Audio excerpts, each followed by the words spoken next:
Бүгін сәл күрделі тақырып болайын деп тұр. Ең алдымен лирика ұғымына тоқталайық. Жалпы әдебиеттің үш тегі болады.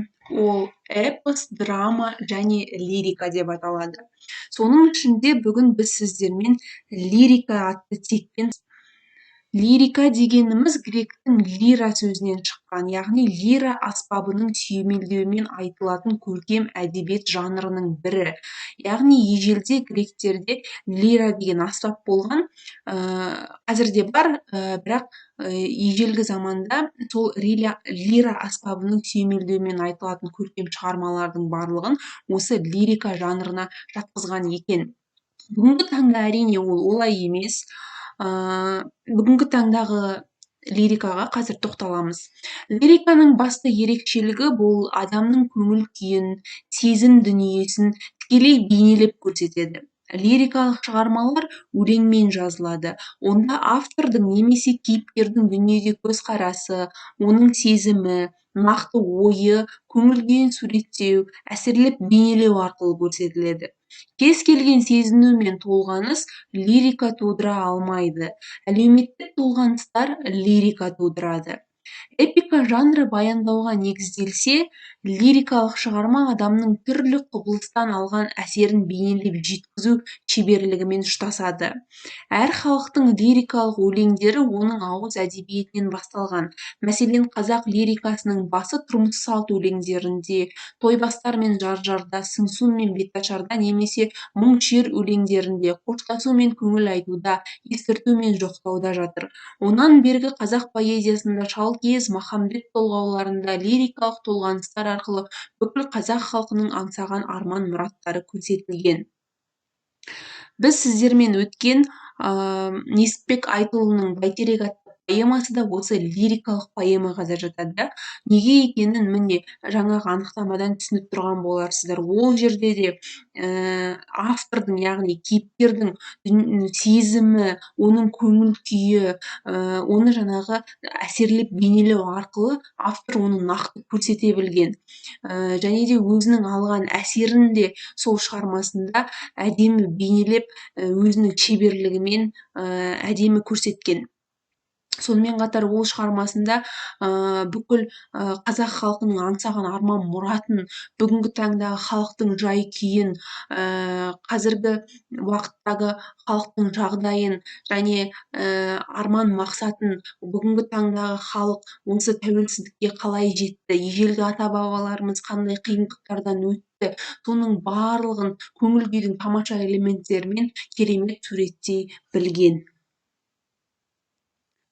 Енді лириканың бас қаһарманы ақынның өзі болады.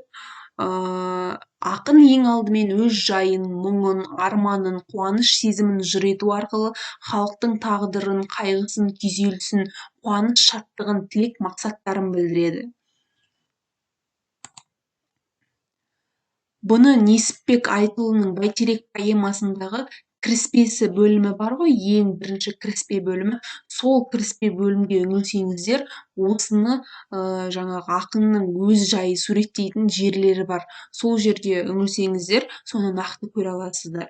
Нағыз лирикалық туындылар жеке адамның жан дүниесін, толғанысын, тағдырын бейнелеп, сол арқылы бүкіл бір ортаны, қоғамды, заманды сипаттап береді. Лирика көлемі жағынан өте ықшам келеді.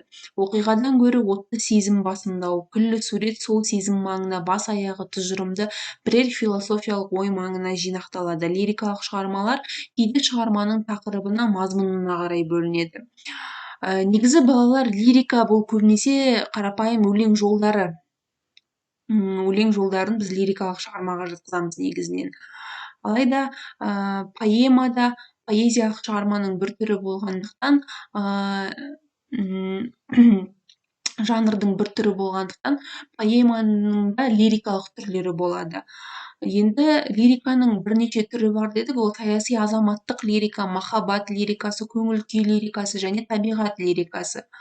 Табиғат лирикасына кез келген табиғатты суреттейтін кез келген өлеңдерді жатқызамыз поэзиялық шығарманы, яғни оны білеміз. Бұның басында біз Абай Құнанбаевтың сонау қыс өлеңін, 4 мезгілді суреттеген өлеңдерін айтсақ болады. Көңіл күй лирикасында да, махаббат лирикасында да кез келген махаббат тақырыбына арналған өлеңдер жолдарын поэзиялық шығармаларды жатқызуға болады. Ал енді осы жерде сіздерге сұрақ туындайды: Бәйтерек поэмасын лириканың қай түріне жатқызасыз?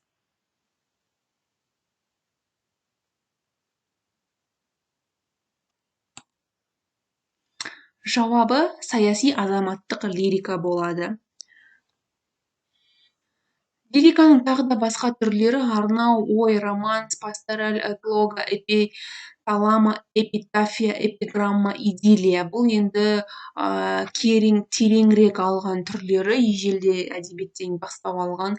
Орта ғасырда роман елдерінің поэзиясында туып қалыптасқан лириканың ерекше бір түрі баллада болып табылады. Ол лиро-эпостық сипаттағы шағын сюжетті өлең барлық әдебиетте кең тараған. Мысалы, қазақ әдебиетіндегі Жармағанбетовтің Бидай туралы баллада, сондай-ақ Мұғалима, Күзетші балладалары бар. Антикалық әдебиетте де көп тараған идиллия уайым қайғысы жеңіл өмірді жырласа, одалар есімі елге тараған белгілі жеке адамдарды не батырларды мадақтаған. Мұндай мақтау жырлар Жәңгір ханның Сарай ақыны Байтоқта да бар. Арнау өлшемімен жазылатын лирикалық сонет үлгісін Әукебаев, Шаңғытбаев, Аманжоловтар қолданған. Элегия да лирикаға жатады. Онда көңіл қайғысын суреттеу жиі ұшырайды. Қазақ әдебиетінде Абай шығармашылығында халықтың әлеуметтік тағдырын бейнелеген, адам сезімдерінің нәзік түйсінулерін көрсететін лирикалық шығармалар өте көп. Сейфуллин, Құдайбердіұлы, Жұмабаев, Жансүгіров, Дулатов, Мұқанов, Мәуленов, Тәжібаев, Орманов, Молдағалиев, Мақатаев шығармаларында қазақ лирикасының көркемдік ерекшеліктері айқын көрініс тапқан. Енді лирикалық поэмаға тоқталайық. Жалпы поэма бұл эпостың жанры. Белгілі бір оқиғаны, адам тағдырын, заман шындығын эпикалық не лирикалық үлгідегі өлеңмен сипаттайтын көлемді поэтикалық шығарма. Поэма көбіне сюжетке құрылып, кейіпкерлердің қарым-қатынасын, тартыс-таласын, күйініш-сүйінішін, мінез-құлқын, іс-әрекеттерін суреттейді. Поэма барлық халықтың әдебиетінде кездесетін көне жанр. Мысалы, ежелгі грек әдебиетінде Илиада, Одиссея эпикалық поэмалар, ертедегі орыс әдебиетінде халықтық дастандар бар. Және Игорь жасағы туралы жыр секілді поэмалар кеңінен мәлім. Пушкиннің Мыс салт атты, Лермонтовтың Мцырей, Некрасовтың Русьте кім жақсы тұрады шығармалары поэманың жанрының классикалық үлгісі болып саналады. Қазақ әдебиетінде бұл Абайдан бастау алады. Абайдың Ескендір, Масғұт, Құдайбердіұлының Қалқаман мамыр, Медғат Абайұлының Медғат Қасым, Мұхамеджан Сералиннің Гүлқайшимат, Сұлтанмахмұт Торайғыровтың Кедей, Адасқан өмір тағы басқа шығармалары қазақ әдебиетіндегі поэманың үздік туындылары. Поэма кеңестік дәуірдегі қазақ әдебиетінде кемел жанрға айналды. Жұмабаевтың Батыр баян, Сейфуллиннің Көкшетау, Жансүгіровтің Құлагер, Мұқановтың Сұлушаш, тағы да басқа көптеген поэмалар бұл осы таңдаулы, қазақ әдебиетіндегі таңдаулы нұсқаларға жатады.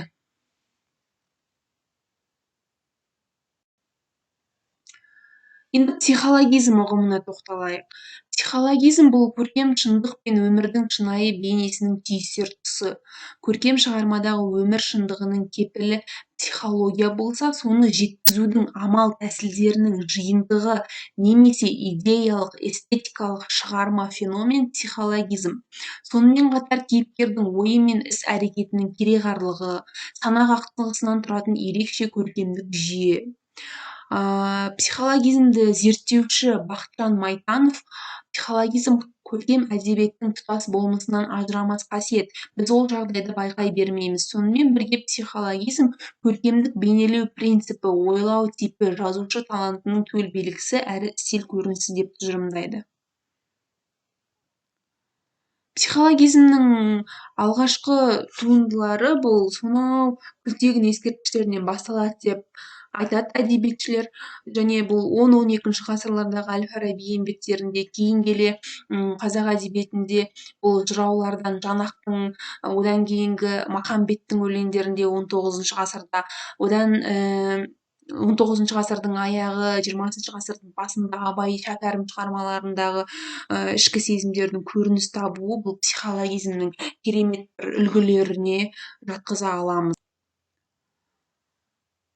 Психологизмді зерттеуші Пралиева өзінің еңбектерінде психологизмнің бірнеше белгілерін атап көрсетеді. Оның атауынша психологизмде негізінен кейіпкер, уақыт, кезең, ой, бұлар идея, бұлар маңызды рөл атқармайды. Бұл жерде адамның көңіл-күйі маңызды рөл атқарады. Екіншіден, мұнда жеке адамның ішкі өмірі, оның өмір мен өлім арасындағы кезеңде бастан кешетін азап, тағдыр тәлкегі өте бір назарға алынады.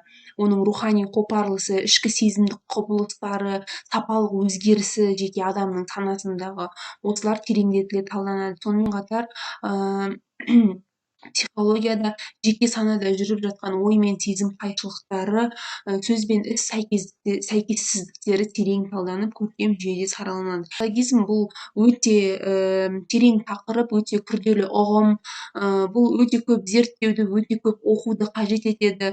Оны бір ғана мысалмен оқи салып, бір ғана ережені оқи салып түсіну мүмкін емес, себебі бұл өте күрделі ұғым. Енді қазір біз өзіміз өткен Несіпбек Айтұлының бәйтерек поэмасын бойынша тапсырма орындап көрейік. Оқулықтарыңызда мынандай тапсырма бар. Поэмадан өр рух пен асқақ пафостық оралымдарға құрылған психологизмдерді тауып талда деген тапсырма бар. Осыны орындап көріңіздер.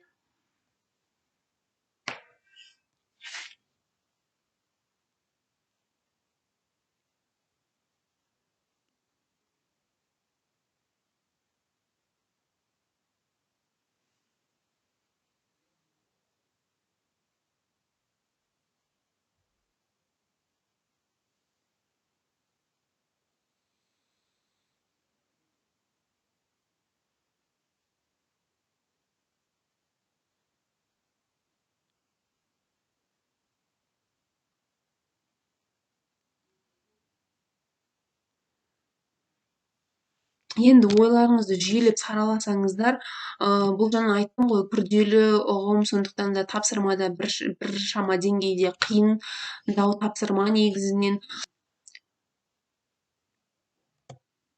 Міне мында үңілсеңіздер, мен сіздерге осы поэмадан психологиялық элементтер, психологизм элементтері көрініс тапқан поэманың үзінділерін жинастырып жазып көрдім. Бірнеше мысал, 5-6 мысал жаздым.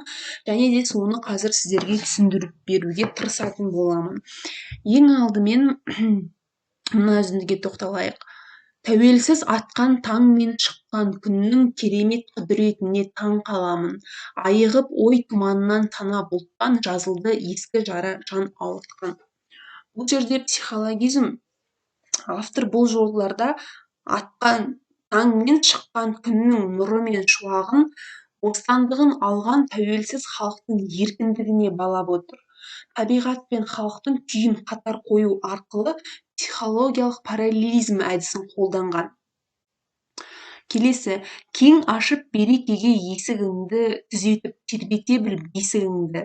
Сан ғасыр мұршақ салып мойыныңа, Құдайдан тілеп едім осы күнді.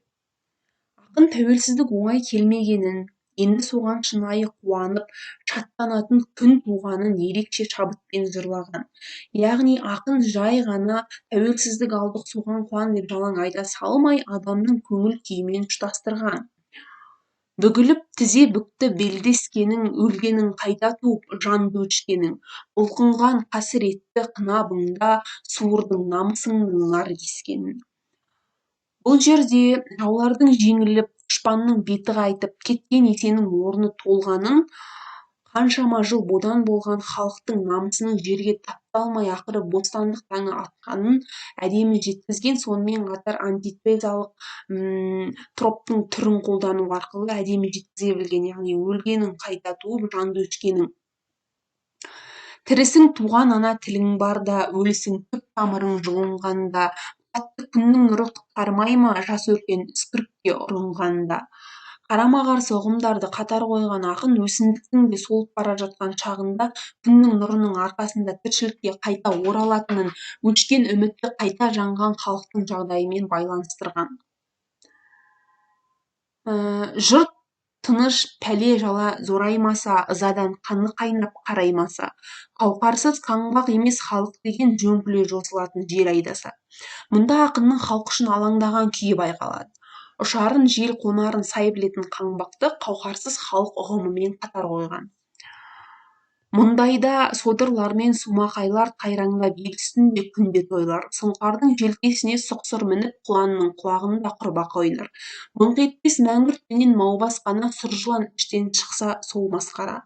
Жан-жануарлардың жайы мен адамның күйін үйлестіре білген содырлар мен сумақайларды сұқсыр мен құрбақа деп, елім деген асыл ерлерді сұңқар мен құланға теңеген.